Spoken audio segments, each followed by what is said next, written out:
This is not a normal podcast. Look around.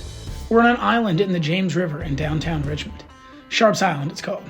People camp here, fish here, party here. For over 200 years, Richmonders have built structures on this island.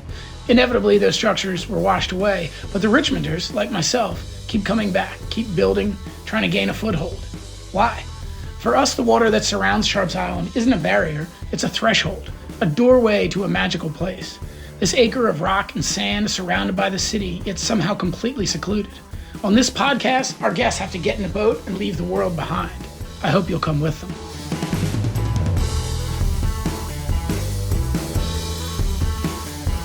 We had Ed Trask out here 2 weeks ago. Michael Phillips with the Richmonder, he's a good guy. Yeah, he's great. All right, hold on, I'm gonna pull you up, give me a second. See if we can keep you, I don't know if we can keep you fully dry, but dry it here. All right, that's on me. Check out this pro tip, you put this bad boy here, step on it. Wow, look at that. All right, I love And then, that's about it. Yeah, well done. I feel like we did well, right? How you doing, man?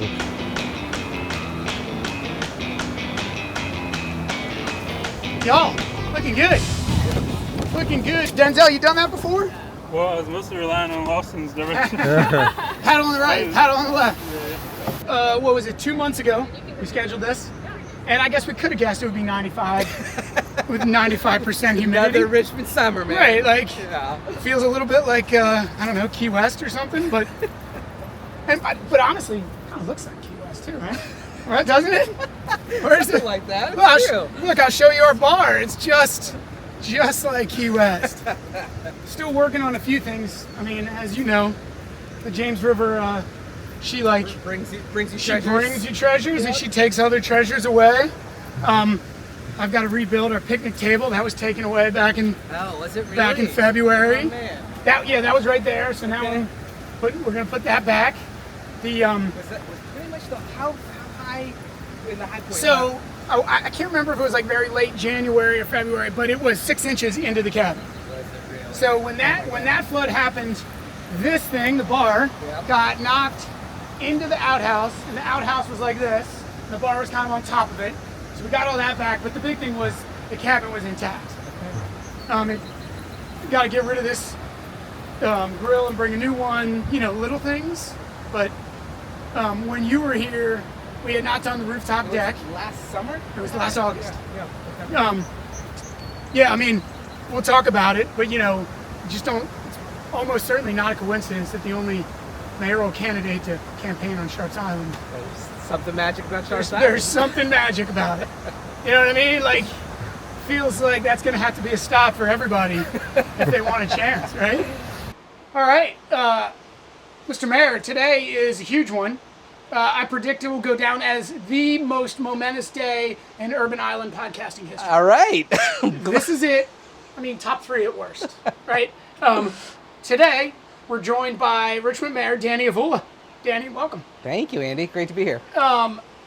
It is super hot, and I want to make sure you're hydrated. We've got some water, got some delicious James River water around us. We're fine. I might pass on that right now, Pass on but that. yes. It's totally fine. I've been in the public health game long enough to know what's in that That's right. river. Yeah, but you know what?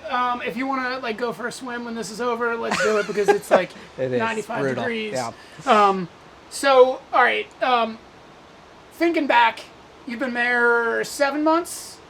Yeah, not quite. A little over 6. People who don't know your resume, I can't imagine in some ways that Richmond mayor more prepared for crises, right? Like, wasn't your sort of public existence born out of the COVID crisis, right? Yeah, in many ways. Yeah, I had spent most of my career as a physician, pediatrician, public health doc, was a long-time public health director for the city, but you're right. I mean, it was the COVID crisis that kind of propelled me into people's consciousness, and I spent a lot of time on the news, doing media, helping navigate initially Richmond and Henrico through the crisis, and subsequently leading the statewide response in 2021 when the governor asked me to come up to the state. So I would imagine you felt prepared for the water crisis to the extent you can't stay on the job. That's right. Yeah. You do it by hours, 5 days, right? Yep.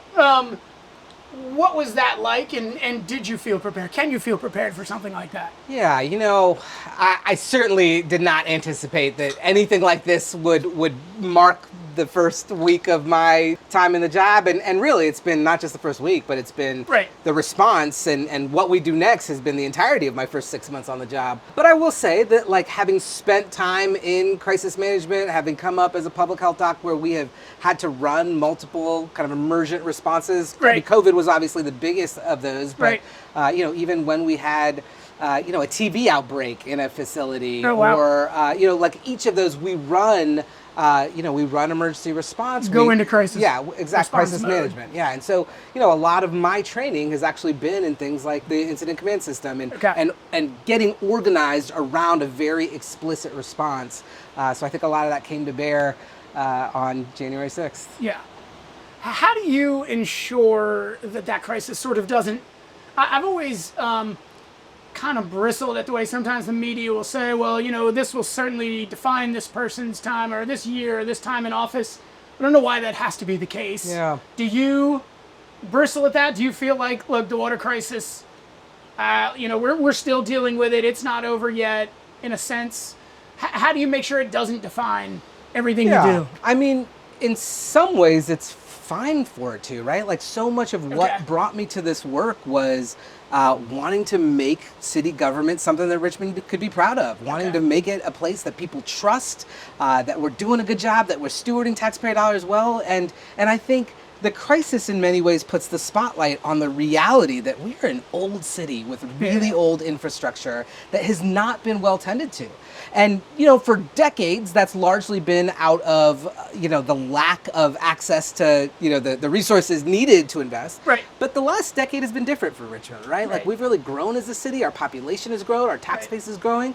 And so it is a time where we need to reevaluate. What are we spending money on? And how do we make sure that the basic things that people rely upon actually work so that we can continue to grow for the next few decades? And so, while it was very unexpected and nobody wanted to be spending, the first 6 months of my time invested in critical infrastructure, I do think that for the next 4 and hopefully 8 years, like, this will be a hallmark of the way that we do things, that we are investing in the things that people want and need to see from their local government.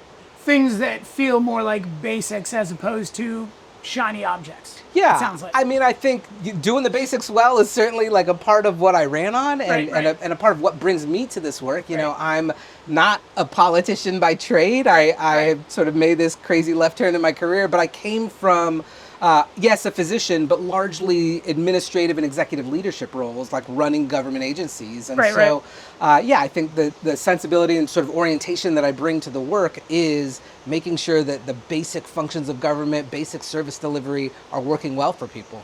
So you're okay with the idea that, that crisis happened and it might define, but you want the definition to be, here's how we fixed it, right? People might say water crisis, Danny Avula, but that's fine. Yeah, I mean, I think, what I've really tried to convey over the first 6 months of this role, and what I'll hit over and over and over again in my time in this seat, is that there are, like, every month we're going to find new things that are not working well in the city. Right. But that's what I'm here for, right? And we've sort of coined this mantra, look for it, find it, fix it, right? And whether that's through audits, whether it's through forensic analysis, whether it's, just in the course of operating a local government, we are going to find issues at every step of the way. But my commitment and my calling is to make sure that we're, like, being honest about what we're finding and that we're doing everything that we can to, like, put the money and the time and the resource into to make it work for the people. But then talk about highs and lows. 1 month later, after the water crisis breaks on February 9th, your team, my team, I would say America's team, the Philadelphia Eagles, absolutely smoke the I would say 49ers, Kansas City Chiefs, Chiefs, yeah. right?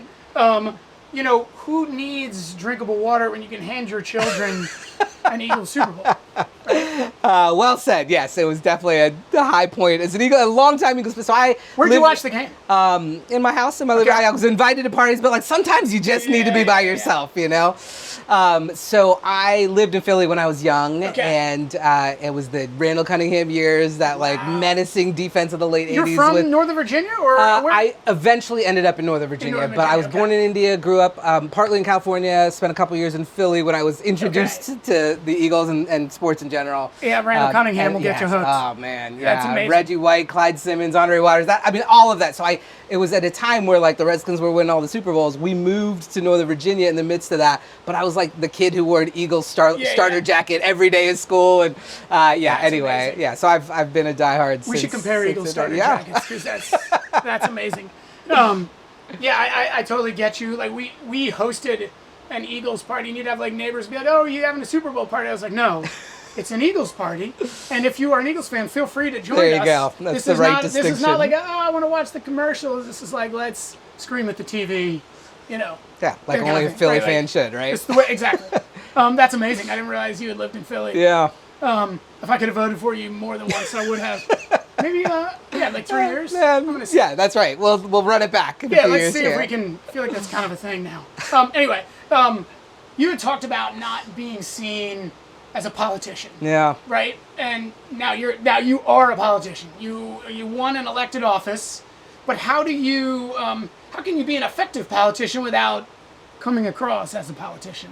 Yeah. That strikes me as really hard. Yeah, and I think it has been one of my areas of learning in this first 6 months on the job. You know, I come to this again with the sort of organizational leadership and administrator lens, but so much of doing this job well requires rallying your city council around you and helping move them in the same direction. It's making sure that we've got support at the state level. I mean, let's just take water as an example. Right. We're not going to be able to move at the pace we want to move without a city council who's bought in and without a state delegation that really says, hey, we're going to go to bat for this in the budget. So I think it's one very concrete example of where politics does come into this, and being good at the relationship development and knowing who you need to bring along to actually get the work done. Right. It's a huge part of the job. Right. What was your first? You've been through one budget cycle now, right? Although I will say it was a pretty truncated version, right? Because by the time you come in, especially when you hit a water crisis in the first week on the job, and a Super Bowl, and a Super Bowl, the amount of time that you have to really dig into the budget development process and make significant changes is pretty limited. I mean, the city's work is typically done by the first week of March, and that's when it gets handed off and sort of the back and forth with city council takes place. So yes, I've been through kind of one part of the budget cycle, but I think it's important to understand that budget development is a year-round endeavor, right? Like both the work that it takes to get out in front of communities and to understand, what are priorities to communities, what do they want to see reflected in their budget, and then translating that into how money is being invested in city government or in various initiatives. That's year-round work, and then you only hit the sort of the formal part of that, in March to May, kind of? Yeah, January to May. January to May. But to that point about sort of communities and the budget generally, there was a lot of talk of belt tightening, cost cutting. I'm a dummy. It's like I see home values and assessments and thus tax revenue going up. I mean, why did this year feel like we gotta tighten the belt? Yeah. I think a couple things. One, we over the last few years in Richmond City have made real commitments to invest in people, right? To make sure that we have the best talent possible, to pay people competitively. When you say people, like the labor force. To pay our staff, yeah. Right, and for example, for years, our police officers were making way below what folks in Chesterfield and Henrico were making. And frankly, the job is a lot more challenging in the city. And so making sure that our salaries, and not just in law enforcement, but across the board, were more competitive, because we are all competing for talent right now. And so pay is one part of that. Culture is a huge part of that, a sense of mission and belonging. So labor costs went up. Yeah, and I would say that was the biggest chunk, is making sure, so not only to become more competitive, labor costs. We switched over our retirement from our old sort of isolated Richmond retirement system to the VRS, the Virginia retirement system. And that allowed us to be able to recruit in people who either worked at the state or worked in another locality. But all of that costs money, and it's money that we haven't, until recent years, we haven't really invested in our workforce. And so, I mean, I think it shows a reflection of, okay, we are going to prioritize our people. We are going to build the best talent pool possible. Right. And that's what's going to help our city government take a big step forward. All right, like any mayoral candidate, you had a long list of campaign promises, right? That's what you do: expand affordable housing, increase school funding, streamline resident-facing services was part of your part of the promises. Do you have a bulletin board somewhere where sort of how things stand? Like, is that on the wall? I in do, the office? yeah. If you walk in my office, there's a big whiteboard that has all of our priority issues and what kind of progress we're making. So, like, on how them. those promises, you're elected, they become priorities. How many things are on there? Yeah, well, there's probably a list of 30 things, and some of them are grouped. I mean, some of, like, multiple ones pertain to affordable housing, for example. Okay. But yeah, and then the other thing that we've just completed our first cut at is really defining what are the metrics that we're going to use that we'll use to judge our progress, but also that the public needs to hold us accountable to. And so we've developed a whole list of key performance indicators that track to what those priorities for the city are. We're going to release that in the next few weeks. And so, but it, it took a few months to really work with all of the agencies across the city and to get them oriented around some key performance indicators that not only they can manage to, but that ultimately the people of Richmond can say, oh, I see where my taxpayer dollars are going. Oh, I see the progress that City Hall is making. And so and that's a huge part of our hope, like to be more communicative, to open the doors to the people so that the residents of the city can understand like what their government is doing and how they're investing their taxpayer dollars. Okay. How do we do something about Cowboys fans in the city? I mean, is there like a... Oh, gosh, that's stepping into it, Andy. An executive order. Edict? Yeah. Something like real hilarious. Power of law. Is there anything you could do? All right, we have a mutual friend. Okay. I would describe him as a noted local physician. Okay. Yes. Who heard about this interview. As you can imagine, the word has gotten out. We could almost see his office from right here. Here's what I said, what should I ask the mayor? And so here's what he gave me. Here's what he wanted to know. If you could live in any other city for 1 year, where would it be and why? New York City, easy. My biggest life regret is not having spent some portion of my young years in New York City. New York. I love it, yeah. Did you have any favorite, give me one or two favorite moments from the campaign? From the campaign? Not the last 6 months, but from trying to become mayor. Well, there was a great celebration. One of the fundraising things we did, because the campaign is really all about fundraising. Yeah. But we did it around my birthday, and Right. so then we ended up having a birthday party at my house. And one of my good friends, Tom Aristian, had rewritten the words of the Hallelujah with the refrain Danny Avula. And so it was sort of this magical evening under the lights and Tom singing the song, and I was like, oh man, this is really beautiful. Incredible. Here, let's walk as we all right, one more from the good doctor. What would your dream job be after you're done as Richmond mayor? Dream job. Reach for the stars. Dream job. Before I decided to take this left turn into politics, I thought that my career was probably headed towards, philanthropy, running a big foundation somewhere. I feel like, the way that I'm wired, like the desire to both be a convener, bringing people together to solve interesting problems, and be like really leaning into the innovation space. I think philanthropy does a lot of that work. And so I think that would be really fun for a next season of life. So that fire kind of still burns. Yeah. Like those. I mean, I can only do this job for 8 years. Right. And so, Right. I hopefully will still have plenty of years to be working at that point. It's not anything that I'm particularly focused on now, but, at some point. Right. I remember, I actually never forget this. I was riding my mountain bike. This is 10 years ago. Over the Nickel Bridge, and there was a bumper sticker someone had put in the ground that said, "Don't Nova my RVA." Oh, You're from Nova, sure. but you get the idea, right? Oh, yeah, Richmonders, for sure. and it resonated with me as a person who's not from here, but who really like has become completely, not completely, because I do still, like I love going back to Philly, but I feel like a visitor there. Like this feels like home, right? And I love Richmond the way it is, but it also seems like it's changing fast, right? Like, and that it's felt that way since I saw that bumper sticker. How do you make sure the city gets better without like being recognizable? Like people, I don't want it to be the next Austin or Nashville. How do we just be Richmond? Yeah. I mean, I think part of it is remembering what it is that makes Richmond unique and special. Right. It's the character of our neighborhoods. It's the connectedness of our community. I mean, having spent a good chunk of my childhood growing up in Northern Virginia, what was hard about that was like the transience and the fact that I just never felt rooted in Alexandria or Springfield where I lived. And but people have ties here, right? I mean, it's whether it's the history or it's the shared experience or, what I really think in the last 10 years, despite the city's history as, the capital of the Confederacy, the birthplace of domestic slavery, this has become a place that really grapples with issues of race and justice. And in so many ways has formed our identity as a city as being a place that is prioritizes inclusivity and wants to be a place where everybody feels connected and valued. And so, I think leaning into those unique characteristics of who we are and who we're continuing to become, that's how you do it. Like lean into the character of our city. So, all right, to that point then, because I think that's really interesting, lean into the things that make Richmond what they are. They may have once been deeply negative. Yeah.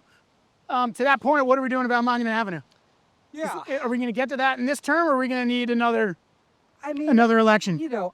We're really focused on one of the 7 pillars of our administration is a city that tells its stories. And that means that we're honest about our history, that we are finding ways to lift up stories and find like redemptive and healing paths from those stories. Right. I think Monument Avenue is an example of where that could and then maybe should happen, right? And so I'm certainly open. I know there's a number of community groups that are really invested in this issue. Right.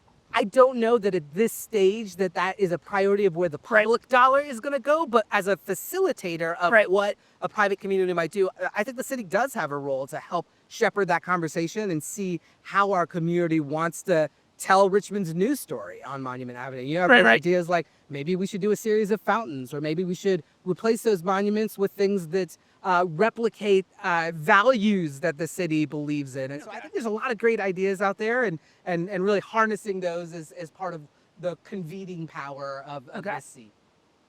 Look, I mean, it went, I would say at the very least, underreported that you were the only mayoral candidate last year to make a campaign stop here on Sharps Island, right? I mean, I don't know how many people know that, but that is a huge deal.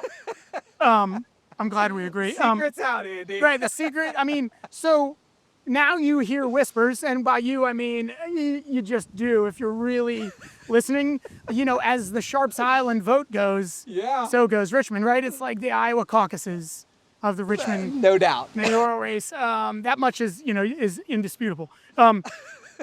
Do you feel like that it will maintain that place in the mayoral calendar, and can we get an announcement when you decide to run for mayor? Can we get the announcement here? I'll have to talk to the team about that one. Talk to the team. I will clearly make my way back to Sharps Fest. Okay, I'll promise you that. All right. This place holds a special place in my heart. All right. I like that. All right. Talk to the team though. All right. Because we could really do it up. Sharps Island announcement. We could get Guar and now we're talking, every man. Richmond thing. Avail, Lamb of God. Let's do it, right? Okay, final questions. Should we walk or do we want to stay here? Yeah, you have shirt. Yeah, the shirt, I believe, yes. Oh, yeah. Hold on. Swag. Mr. Mayor, check it out. Right. This was actually from last year's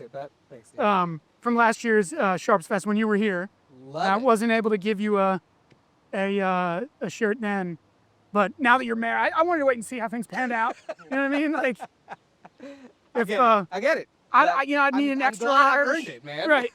That's awesome. All right, hold on. I will wear it with pride. Yeah, wear that with pride. We got to do final questions as we walk. Do you know any good dad jokes? Oh no, Come on. I know. I've You're a got father 5 to how kids. many? Five. Yeah. 5 kids and 0 dad jokes. All right. I'm going to hit you with a couple from Okay. previous episodes Okay. of this podcast. What do you know a pirate's favorite letter? Arr. No. It's Really? a pirate's first love is the sea. Okay.